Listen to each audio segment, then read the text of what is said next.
You're watching the award-winning GHS-TV, a nationally recognized student television station.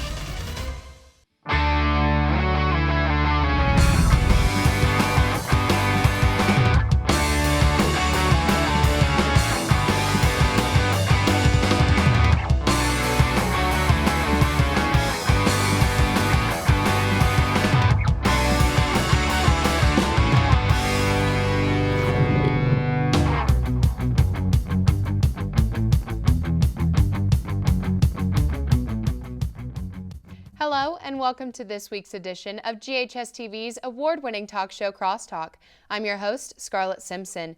Each week in this time slot, we take a look at different issues, personalities, and events that affect you and our community. With the start of Memphis in May, many would say this is the best time to live in Memphis. Festival season is ramping up, and we're going to highlight some of the biggest and most popular festivals in the Mid-South.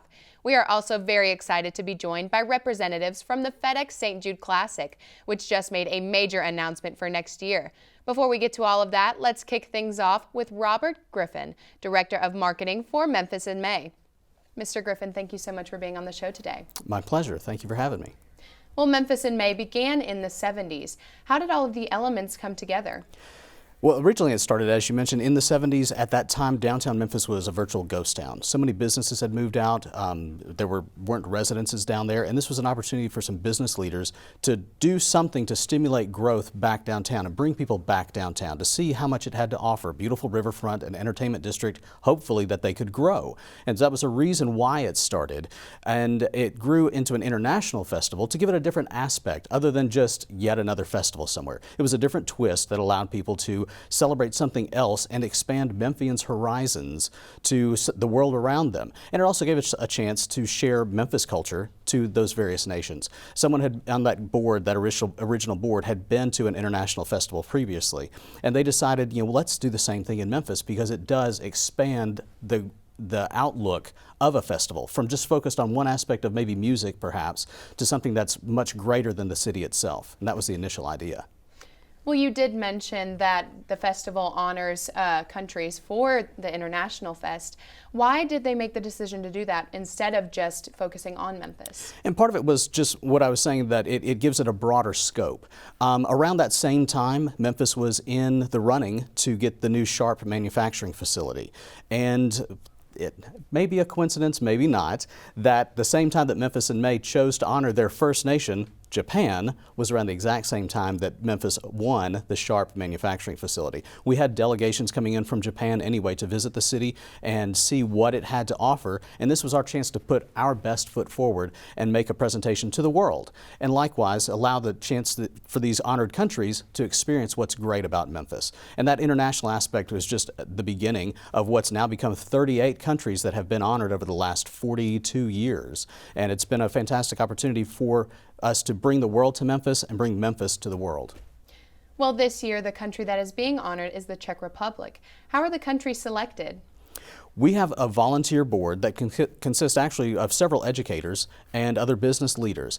They compose a short list of countries that they find interesting, fascinating, and meet certain criteria such as economic stability, political stability, opportunities for economic growth, and they factor those into coming up with a list that they then present to our board of directors and our CEO. And then we use that to then cull down to maybe a short list. From that short list, we'll then take it and reach out to each of those embassies in Washington, D.C. That represent those countries. Then, depending on which of those embassies respond back to us, we'll reach out to those embassies in person by visiting them and making a presentation in person to the ambassadors or various dignitaries at those embassies, explaining what the festival entails, explaining how we will honor their country, and what's expected of them in return by being honored in Memphis. So it's a little bit more involved process as opposed to some people joke that we put a big map on the wall and throw a dart and see how we pick the next country. It's a little more involved than that because we do take an active participation with those countries in making sure that they're happy with what we're doing to honor them and showing them how we're going to honor them and making sure that they're satisfied with what we do to present their country to our citizens. Well, Mr. Griffin, there really seems to be something happening each weekend. Can you give me a brief overview of each event? Well, As you know, the first weekend is traditionally Beale Street Music Festival. The second week is International Week, and that is a week-long event. Even though Beale Street Music Festival is typically just Friday, Saturday, Sunday, International Week encompasses the full week because, frankly, if we want to get technical about it, International Week lasts the entire month of May because on May 1st we open exhibits around the city, whether it's art exhibits, photography exhibits, sometimes it's speaking series, lectures around the city, whether it's architecture or a film series in association with Indie Memphis.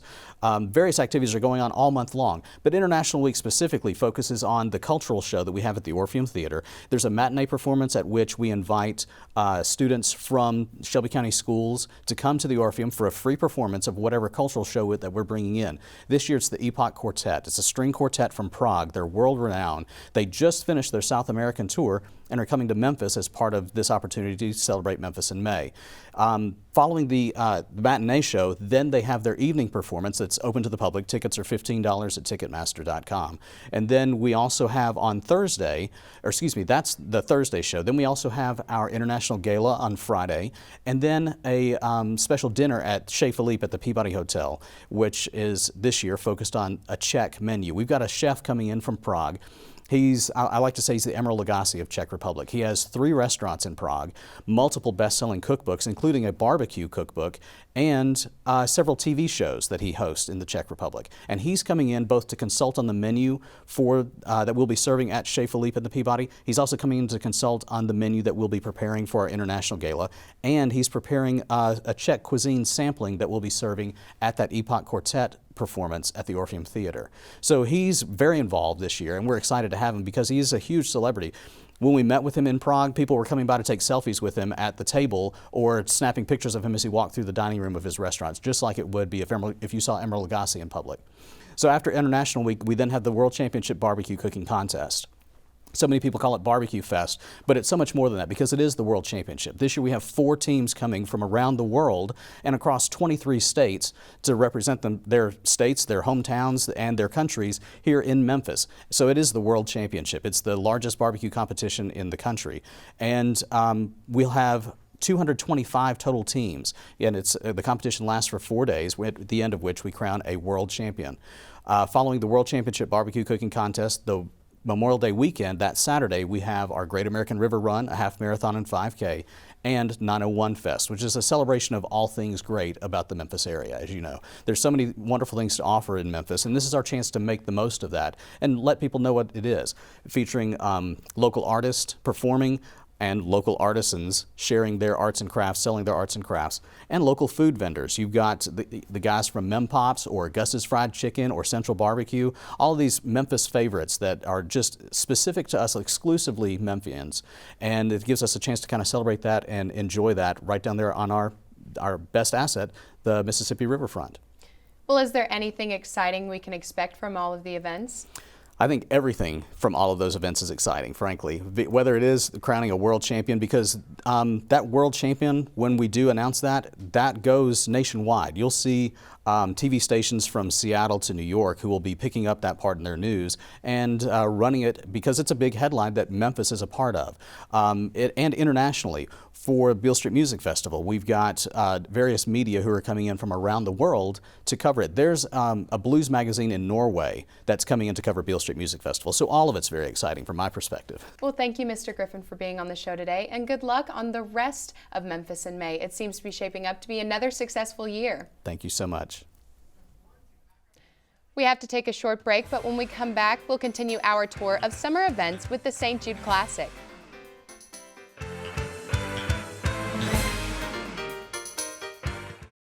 We're running a 24-hour broadcast television station like no other school has done. It is student run, it's student produced, it is student written, and it's student directed.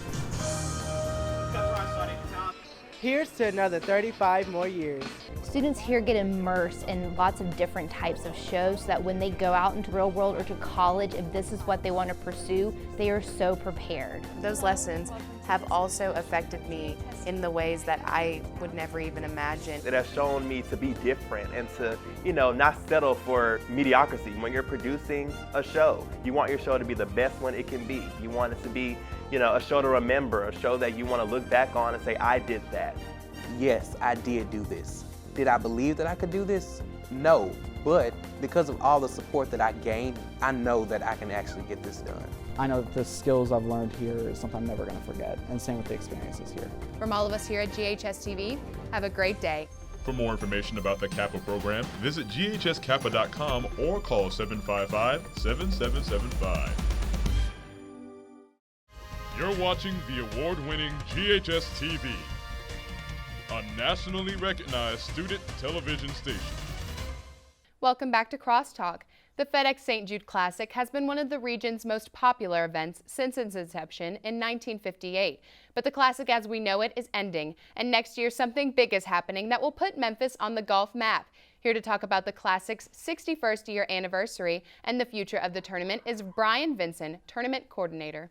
Mr. Vincent, thank you so much for being on the show today. Oh, no worries. Always good to be back here. Well, before we get to the big news, the tournament just celebrated its 60th year last year. How did you celebrate? Yeah, so we did a lot of different things to celebrate 60 years of PGA Tour golf, professional golf in the city of Memphis. One of the big things we did was just updating our logo. So 60 years, y'all, make it a little bigger for our pro-am participants, players. We did some different things from St. Jude Jam. St. Jude actually puts on a concert for our pro-am participants on Tuesday night. So just kind of marking 60 years, telling a little more about the history of the event to our spectators through, social media, through website, through things on site that tells just, hey, it's been 60 years of golf. Lee Trevino has won our golf tournament. Jack Nicklaus has won our golf tournament. The history of golf in Memphis is rich, and that's what we want to share with folks last year, not only last year, but this year as well. Well, Mr. Vincent, what has the tournament done for the community over the past 60 years? Yeah, so the biggest thing, obviously, a lot of people know St. Jude Children's Research Hospital is in our title. They're a sole beneficiary. So basically, all money raised at the golf tournament goes over to St. Jude. Since 1970, we've contributed about $38 million to the hospital, which is outstanding on the PGA Tour. Something that makes our golf tournament unique is that St. Jude is a sole beneficiary. A lot of PGA Tour events have multiple charities that they distribute charitable dollars to, but ours are all focused on that hospital downtown. And we do a lot of different things with them outside of just the funds that are raised. We bring the patients on site. They get to interact with the golfers on Wednesday of tournament week.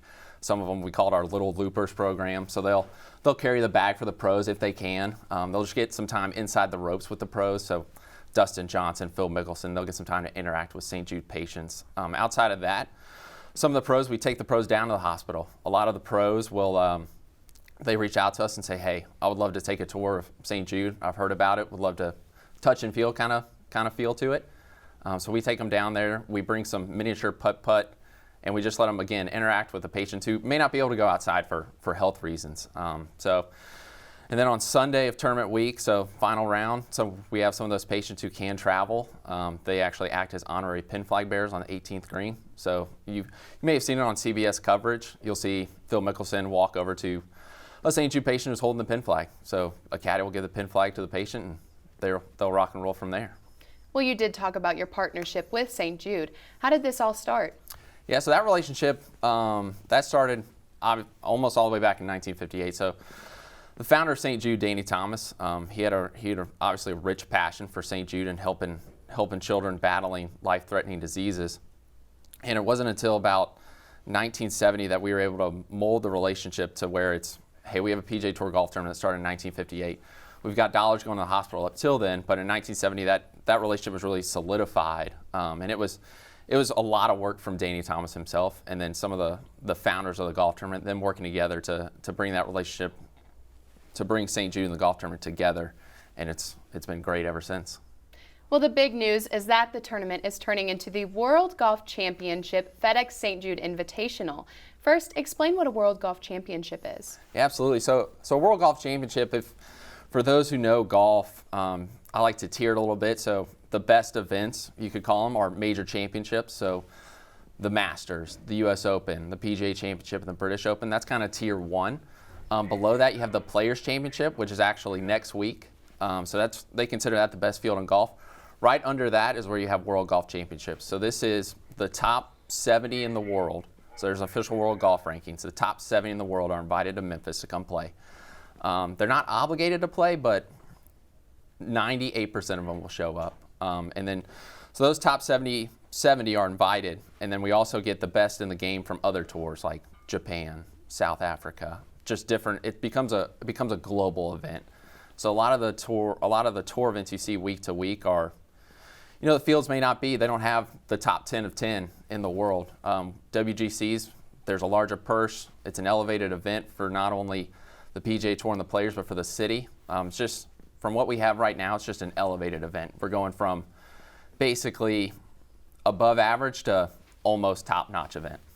Well, Mr. Vincent, one of the presenters at the announcement described it as having the Final Four here every year. Do you agree with this statement? Absolutely, and the reason you can say that is because similar to the Final Four, when you know you're going to have the 4 best teams, we're going to have the best players in the world in the game of golf every year. And one of the things that we not struggle, but we contend with every year is not knowing our player field. So as of right now, players have until the Friday before our event, which is, I believe, June 1st, to commit to our event. So Phil Mickelson could wait till June 1st, and we have no idea in terms of our marketing of the event that, hey, Phil Mickelson's playing our event. As a WGC, with that player field, knowing it year over year gives us an opportunity to market it year round. It says, hey, Jason Day, Jordan Spieth, Justin Thomas, they're all coming, and we know it 11 months in advance. So what does this mean for Memphis and St. Jude? Yeah, so it's all positive for the city. So as a kid who was born and raised in Memphis, actually went to Germantown High School, went to Christian Brothers University, who've grown up basically with the golf tournament, it's all positives in terms of the global media that'll be here in the city of Memphis, the nationwide attention that the city of Memphis will get when we have a WGC next year. And then, of course, St. Jude. It all goes back to the number of engagements and interactions with the hospital and their branding, their reach nationwide. It'll just be a spotlight on St. Jude and their mission here. Well, for someone who has attended the Classic over the years, what changes will they see next year? So for 2019, you'll just see the same Memphis Golf Tournament will be there. There's no question about that. The biggest changes, the look and feel may be a little different. As I mentioned, it goes up a notch in terms of the tiered events. It'll look a little cleaner. It'll look a little just more probably high class, I guess you would call it. Not that we're not first class all the way right now, but WGCs operate a little differently just with how things look and feel. You'll notice on a lot of events, if you look at the Bridgestone event this year, it's a very clean look. So it's the same look and feel. It may be a little different, but the golf tournament will be the same. We still got 80 guys just teeing it up and playing golf. Well, in your opinion, Mr. Sutton, what is the best thing about the St. Jude Classic? So it's probably, in my personal opinion, outside of the golf, it's the spotlight that's put on St. Jude. So I'd never visited the hospital before I got involved in the golf tournament in 2012. There's a lot of, you don't really know what to expect the first time you walk through those doors at St. Jude. A lot of people think, it's just another hospital, so, it could be dark, could be a little, just kind of a sad feeling place, and it is absolutely the opposite. Walls are painted, kids are running around when they can, there's a lot of interaction, everyone's got a smile on their face. Kids who've just had treatment, they're still having the time of their life. And of course, they're going through some tough times, but man, it's humbling to walk through there and to see their passion just for life in general. It'll make you take a step back. So all good things for the Jude. Well, thank you so much for being on the show today, Mr. Vincent, and good luck on the Classic this year and WGC next year. Awesome. Thank you so much. We have to take another short break, but when we return, we will wrap up our discussion on local summer events with 2 delicious and crafty festivals. Stay with us. If the children of the world. Every day is different, Every day is a new piece of music. 1 5 1 5 3 5 2 5 1 5 It's a large program. We have 3 full choral ensembles, a women's chorus, chorale, which is about 55 students, and our chamber choir, which is about 18. There have been lots of opportunities to audition, which have encouraged me to be more confident with myself and really put myself out there. I really enjoyed my time being in choir, especially here at Germantown, because I feel like there's something special about this particular school. I like them to walk into my room and feel as though they are free to experiment with sounds. How beautiful can you make German? That's the challenge. We always say that we're a school of excellence, and I feel that that really shows like in performances because we're all so focused in trying to reach our goals. For more information about the Kappa program, visit ghskappa.com or call 755-7775. You're watching the award-winning GHS-TV, a nationally recognized student television station. Welcome back to Crosstalk. I'm Scarlett Simpson. Let's wrap up our discussion of summer events by looking at two of the longest-running festivals in the Mid-South. Greek Festival is celebrating its 60-year anniversary this year, and the Germantown Festival just celebrated 40 years. Here with us now are Howard Griffin, Germantown Festival Chairman, and Kathy Zimbelis, Publicity Chairman for Greek Festival. Ms. Zimbelis, Mr. Griffin, thank you so much for being on the show today. Thanks for having us. Thank you, appreciate it. Well, how did both of your festivals begin? Ms. Zimbelis, we'll start with you. Our festival began by one of our members 60 years ago went to another church and they were selling Greek pastries. And so she brought that idea back. And so it started at us just selling some of our Greek pastries. And now it has turned into 60 years later and we have over 15,000 plus people coming to our festival. And Mr. Griffin? The festival started 47 years ago. This will be our 47th year. It started, believe it or not, where the Germantown Methodist Hospital is. That used to be called the Pines. That was long before you were even born, I'm sure. But anyways, it started down there, and then it spread to Germantown Road from Poplar up to the high school. And it was there. In 1981, we moved it to the current location at the Germantown Civic Complex at 7245 Poplar Pike. And that's where it has been ever since. Well, as I mentioned, the Greek Festival is celebrating its 60th anniversary. How are you celebrating? We have so much fun ready to go. One of the most exciting things that we have happening is in our sanctuary, we have a brand new iconostasia that is about to come, and that's the front of our church area where the sanctuary is, and we have all new wood carvings with our new icons coming from a ship across from Greece that are all hand carved. So that is absolutely beautiful, and we're very excited about showing that during our sanctuary tours. And our children have been working so hard for the dance group. They'll be performing both Friday and Saturday nights, and we're just real excited because we're working with the Mid-South Food Group again, and so if you bring 3 canned goods, you get in free for free admission, and that's helping everybody in the Mid-South feed people that need to be fed, and we're real excited about that as well. Well, Mr. Griffin, how has Germantown Festival evolved? Germantown Festival, when it was started because this was a cow town. It was out in the country. And the real estate people wanted to bring people from Memphis out here to show them what land was out here, with the opportunities out here. So that's really where it got its start. The real estate people wanting to bring people out here to see what's going on, to see the land and so on. And it has just evolved into the longest continuous running free family event. The mission, the Germantown Association owns the festival. And that's a nonprofit organization, and their mission was to provide a free, family, fun-filled event for the citizens of Germantown and the surrounding communities. Plus, they wanted to have as many nonprofit organizations as possible involved with the festival because they were interested in these organizations being able to raise money for their particular events. So it has evolved with all of this in mind and has turned out to be one of the biggest events in the area. The police estimate our crowds that run anywhere from 50 to 75,000 people, depending on Mother Nature. I mean, that's the key to the Germantown Festival attendant is Mother Nature. And she's been very good to us for the last few years, and most of the years. But that's where it all got started. There's many organizations. There was 47 nonprofit organizations last year that were involved in the festival. What makes Germantown Festival unique? What makes it unique is it's a free event. People can come and they can park at our 2 shuttle stops, park free. They get on beautiful state-of-the-art buses to be transported to the festival grounds. The shuttle is free, and the admission to the fairgrounds or festival grounds, that's a free event. And there's something there for everybody. There's the arts and craft booths, there's food booth, there's a kids zone, there's entertainment, there's automobile displays. And on Saturday, I guess this is about the 22nd year that we've had the running of the weenies, and that's the little dachshund dogs. That event occurs on Saturday morning, It starts at 11 o'clock, and that's when they have the costume contest, and then the races begin at 11:30, and that has been very, very, very popular. And the Greek festival, Ms. Embellis?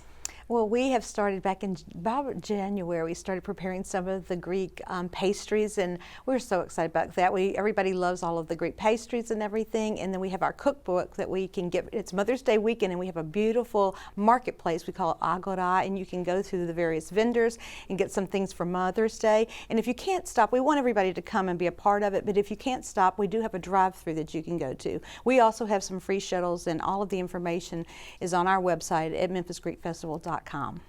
Well, what kind of work goes into putting 2 festivals on at this size? Ours has a lot of work. We have over 7,000, I think, shish kebabs that we grill out. And if people want to know how to get to the festival, I tell them to go down Highland, roll down their windows, and kind of smell a little bit, and your nose will take you right to the church, because we call it the little island on Highland, because it just smells so delicious, as well tastes delicious too. So it takes a long time, and we call it a well-oiled machine, because after 60 years, we have a lot of people from the very beginning that are still there doing it, and they love what they're doing. They love sharing their culture and their heritage, and of course, being a part of the church family. And Mr. Griffin? We have a committee, believe it or not, of just 16 people, and we only have 3 meetings a year to put this on. But everybody has their own little area of responsibility. There's the individual that's involved with the food court, another individual will be involved with the kids zone, one would be involved with the arts and crafts. So somebody's involved with their own area. And most of our people that are on this committee have been on there for many, many years. I've been on there for 26 years, 11 of them as treasurer, and this will be my 15th year as the director or the chairman. And the people just put on, everybody knows their job, and things just fall into place. And the city of Germantown, they keep the park beautiful. It's one of the advantages of how we can showcase the city of Germantown to people who do not live in this area. They come out here and they see what our park system looks like, because it's just a gorgeous area where we conduct the festival. So that's one of the things that we're really proud of, is what we can do for the city. And Ms. Embellis, you did mention your partnership with the Mid-South Food Bank. Why do you think it's important for people in your leadership positions to do good things like that? You know, it's always about giving back to the community. We all believe that, you know, we're all united together, and anything that you can do to give back to the community just is for the betterment for the community. And we love that we have partnered with them. Everybody is so excited because they do bring their canned goods, and I love that they do that, because the admission's just $3, but to bring a canned good and know that those canned goods are being able to help the community is such a great feeling. And do you agree, Mr. Griffin? Yes, I do. Yes. we love what we're doing. Well, that is all the time we have, Ms. Embellis and Mr. Griffin, but good luck on your running success of your festivals. Thank you so much for having us. We appreciate it. And I would like to thank all of my guests for being on the show today and giving us a glimpse at what we can expect from these great summer events. There really is no better time to be in Memphis. Remember, Crosstalk can be seen each week at 9:30 a.m. and 7 p.m. on Mondays and Thursdays, Tuesdays and Thursdays at 2 a.m. and 12 p.m. and 7 p.m. on Sundays. For more information on our programming, please check us out on the web at GHS-TV.org, where we are streaming live 24 hours a day. You can also check us out on Facebook and Twitter. I'm Scarlett Simpson. From all of us at GHS-TV, thank you for watching Crosstalk, and I hope to see you again.